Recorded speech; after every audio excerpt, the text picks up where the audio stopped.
Matthieu 17, le verset 20. C'est à cause de votre incrédulité, leur dit Jésus. Je vous le dis en vérité, si vous aviez de la foi comme un grain de sénévé, vous direz à cette montagne, transporte-toi d'ici là, et elle se transportera. Rien ne vous serait impossible. Que la grâce de Dieu soit sur votre vie. Je suis une fois de plus reconnaissant d'être là encore. Et nous venons de finir avec le chapitre Les fils de Dieu. Un moment puissant qui nous a pleinement bénis, qui nous a fait beaucoup de bien. Et aujourd'hui, nous ouvrons un nouveau chapitre, une série d'enseignements sur le thème de la foi. Pourquoi la foi? Parce que pour être un fils de Dieu, il faut avoir la foi. La Bible dit dans le livre de Jean 1, verset 12 que mais à ceux qui ont cru en son nom, la parole a donné le pouvoir de devenir enfant de Dieu. Donc on devient enfant de Dieu par la foi. La foi est le centre de la vie chrétienne, mais c'est par la foi aussi que le monde bouge. Bien-aimé, tu as besoin d'avoir la foi. Pendant ce temps-là, on va essayer de comprendre c'est quoi la foi. On entend la foi un peu partout à l'église, dans d'autres religions, dans la vie, partout où on entend parler de la foi. Il faut croire, il faut croire. C'est quoi en réalité la foi? Alors nous, c'est avec la Bible, nous allons essayer d'expliquer par la grâce de Dieu la foi, c'est-à-dire la nature de la foi, l'origine de la foi. Vous voyez, l'origine de la foi. Vous allez connaître aussi les fruits de la foi, les manifestations de la foi, parce que la foi c'est manifestation. Comment démontrer sa foi? L'engagement qu'on a lorsqu'on a la foi. On va essayer de comprendre ça par la grâce de Dieu. Alors reste avec nous durant tout ce moment d'enseignement là. Et je crois par la grâce de Dieu, Dieu te fera du bien. Bien-aimé, tu as besoin de la foi. C'est par la foi que les montagnes se déplacent. C'est par la foi que des chemins se créent au milieu des fleuves. C'est par la foi que des déserts peuvent germer à nouveau, peuvent devenir même des forêts. C'est par la foi que tout s'opère. Même Jésus, notre Seigneur, alors qu'il priait pour les gens, il guérissait, il leur disait toujours, va, car ta foi t'a sauvé. La foi est le centre, la foi est la base. La foi est ce qui soutient la vie de quiconque veut avancer dans la vie. Je ne sais pas dans quelle situation tu te trouves aujourd'hui. Je ne sais pas qu'est-ce que tu manques. Je ne sais pas comment tu vis. Mais j'aimerais te dire que ton cas n'est pas désespéré. J'aimerais te dire que ton cas n'est pas aussi pourri. Il y a un homme dans la Bible du nom d'Ézéchiel. C'est un prophète et Dieu dit à Ézéchiel, Ézéchiel regarde autour de toi, Ézéchiel regarde autour de lui, il voit des ossements desséchés. Des gens qui sont morts depuis des temps. L'ossement desséché, détaché, dispersé. Et il dit il demande à Ézéchiel, il dit, Ézéchiel, tu vois ces ossements là, est-ce que tu penses que ça peut revivre? Ézéchiel dit, Seigneur, ça me dépasse, ça dépasse le commun des mortels. Mais toi qui es Dieu là, tu le sais. Il a dit alors, fils de l'homme, prophétise sur ces ossements desséchés. Commence à appeler à l'existence le rassemblement des os, la chair, les nerfs, la peau. Et Ézéchiel l'a fait. Les ossements desséchés ont commencé à se recoller. Les nerfs ont commencé à venir sur les squelettes. Après, revêtis par la chair, et puis une peau est venue dessus. Ils étaient encore morts. Il a dit à Ézéchiel, alors appelle l'esprit de vie. Ézéchiel prophétise l'esprit de vie. Il dit, esprit de vie, viens des quatre coins et l'esprit descend. Et ces hommes qui étaient hier morts sont debout sur leurs pieds. Bien-aimé, la foi peut tout faire. Je ne pense pas que, quel que soit le chaos de ta situation, je ne pense pas qu'il atteint celui des ossements desséchés. Toi, tu es encore en vie. La Bible dit, un chien vivant vaut mieux qu'un lion mort. Et tant qu'il y a la vie, il y a de l'espoir. Alors que l'espoir, la foi, pardon, fait naître l'espoir. Bien-aimé, aucune situation sur la terre n'est désespérante. Aucune situation. Si tu veux que ta situation évolue, si tu veux que ta situation change, tu as juste besoin de la foi. Tu as juste besoin d'avoir la foi.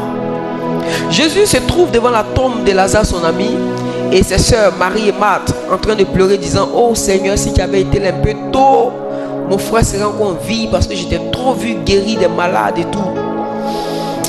Tu m'as trop vu guérir les malades, mais est-ce que tu m'as pas encore vu guérir, tu m'as pas encore vu ressusciter des morts? J'ai aussi la capacité de ressusciter des morts.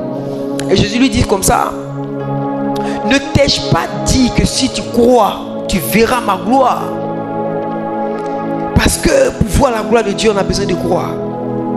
On n'a pas besoin d'avoir un esprit positif. Ça, c'est en bas. On n'a pas besoin de se persuader. C'est de croire, de savoir. Bien-aimé, la foi peut tout.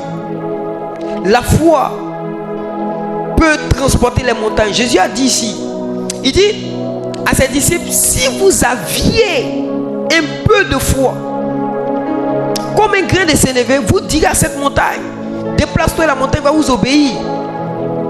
Une montagne, c'est pas quelque chose qui est posé sur la terre. Une montagne, c'est une partie de la terre qui est déformée. Donc la montagne c'est la terre. Elle est intégrée à la terre.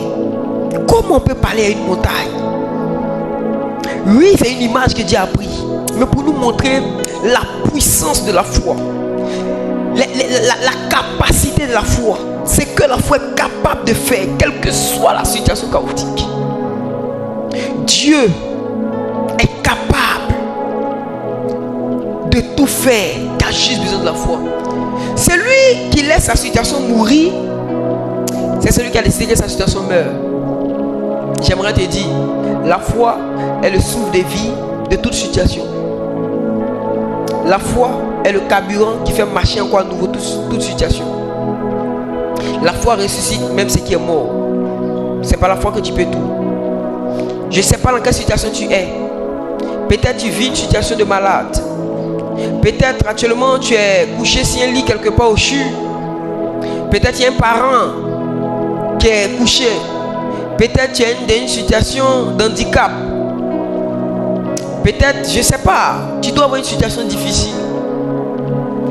Mais ce n'est pas encore fini. J'aimerais te dire que ce n'est pas encore fini. N'abandonne pas. Ça serait une tragédie si tu abandonnes maintenant. Il y a une solution, il y a une porte, il y a une stratégie qui va te faire sortir de cette tombe. Une stratégie qui va te faire sortir de cette situation. Cette stratégie s'appelle la foi. C'est par la foi que ce monde est soutenu. C'est avec la foi qu'on peut croire qu'un engin aussi gros, aussi lourd qu'un avion peut tenir dans l'air. C'est par la foi. N'abandonne pas cette situation. N'abandonne pas ta vie. Lève-toi, sois un combattant.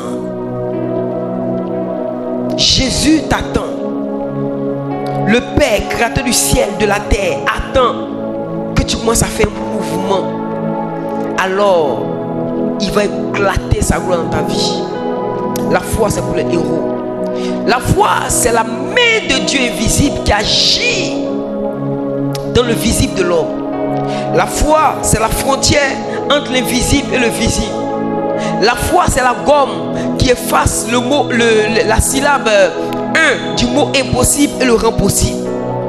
La foi est la matrice qui fait revenir tout ce qui n'existait pas. La foi, c'est l'énergie spirituelle de Dieu dans l'humanité de l'homme. La foi, c'est l'activité des anges autour d'une personne qui veut avancer dans la vie. La foi, c'est le tampon de Dieu par rapport à la vie de quelqu'un. Bien-aimé, aie la foi. Aie la foi. C'est pourquoi je te demande de suivre cette série d'enseignements jusqu'au bout. On va parler de l'origine de la foi. On va parler de la nature de la foi. On va parler de la manifestation et des fruits de la foi. On va parler de ces choses. Et je crois que après ce temps, tu retourneras motivé, embrasé équipé, fortifié pour aller redresser tout ce qui était compliqué dans ta vie. Avec la foi, tu peux défier n'importe quelle loi. Tu as besoin d'avoir la foi. Si ce, moi je te dis à bientôt. Vaillant héros. Et il y a une chose que tu ne dois pas oublier. Quel que soit qui tu es, quel que soit ce que tu as fait, ce que tu fais, Jésus t'aime. Dieu t'aime trop. Ça, ne l'oublie jamais. Shalom.